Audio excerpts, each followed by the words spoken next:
Хандыге Тампонского района 150 одиннадцатиклассников закончили школу. В 9 образовательных учреждениях прошли различные праздничные концерты. В адрес учителей звучали слова благодарности, а вчерашних школьников напутствовали на будущее. Мария Винокурова продолжит. Для 150 выпускников 11 классов Тампонского района прозвучал последний звонок. В 9 образовательных учреждениях в адрес учителей звучали слова благодарности и признательности, песни, посвящения, а для учеников – напутствия и добрые слова. Выпускников Тампонской многопрофильной гимназии с окончанием школы поздравили глава района Георгий Герасимов, первые учителя, классные руководители, родители. Кажется, совсем недавно вы пришли ко мне такие маленькие, хорошенькие, в мой класс, но такие беспомощные.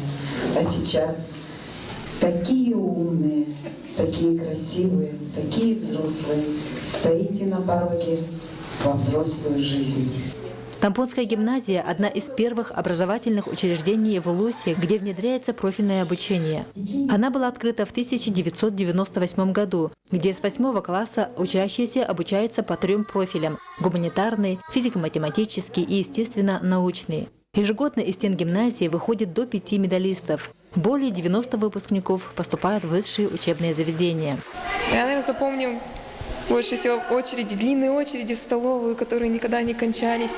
Или как в маленькой гимназии мы чуть ли не на коленях сидели и кушали, потому что там не было стульев.